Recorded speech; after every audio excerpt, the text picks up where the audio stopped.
हमारे साथ चौधरी करण सिंह दलाल जी हैं, पूर्व मंत्री। वो इसके बारे में बताएंगे और विस्तार से इस मनरेगा के ऑब्जर्वर भी लगाए गए हैं पार्टी की तरफ से, चौधरी उदयभान जी।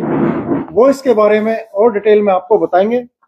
और क्वेश्चन जो आपके होंगे वो भी हमारे दोनों नेता बैठे हुए हैं, उनका जवाब देंगे। मनरेगा को बहुत ही एक बदनीयती से भाजपा की सरकार ने जो गरीब लोगों के हकों पर डाका डालने का काम किया है, कांग्रेस पार्टी उसकी निंदा ही नहीं करती, बल्कि मनरेगा के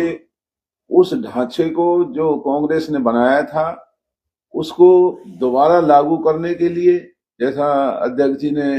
अधाना जी ने आपके सामने सारे मुद्दे रखे हैं, तो हम मनरेगा को वापस और ज्यादा ताकत लोगों को देने के लिए कांग्रेस पार्टी ने अभियान चलाने का जो आदेश दिया है, उसके लिए चौधरी उदयभान जी और हमारे सभी कार्यकर्ता मिलकर के पार्टी के दिशा निर्देशों पर पूरी जी जान से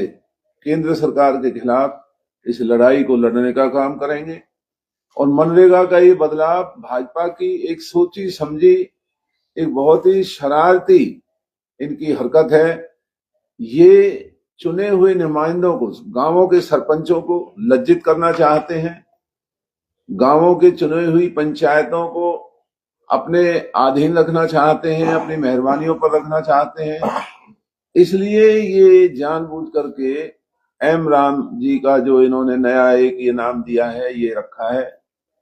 और बड़े दुख की बात है कि भाजपा ने अपने आरएसएस के कार्यकर्ताओं को बहुत मोटी मोटी तनख्वाहें दे करके लोगों को भ्रमित करने के लिए,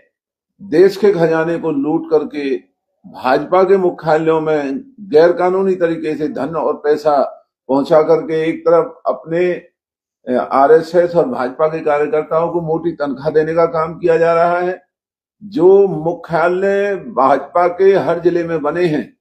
वहां सारा दिन एक ही शरारत होती है कि कैसे जातियों को लड़ाना है, कैसे हिंदू मुसलमान को लड़ाना है, कैसे अगर कोई कांग्रेस का नेता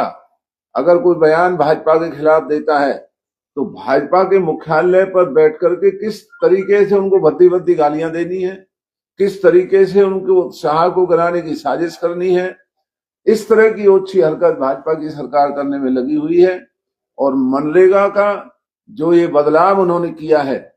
ये मात्र गरीब लोगों के साथ एक बहुत बड़ा छलावा है। उन मजदूरों के लिए, उन हमारी महिला बहन बेटियों के लिए जिनका घर बैठे उनका गुजारा चलाने का काम मनरेगा के तहत हुआ करता था, अब ये भाजपा की सरकार उन गरीबों को एक मजबूर करके और भाजपा के अनुदानों पर आश्रित करने के लिए मजबूर कर रही है। जिस तरीके से वर्किंग डेज घटाए गए हैं, जिस तरीके से राज्य सरकारों को 40% धन अनुग्रहित करने का एक साजिश की है।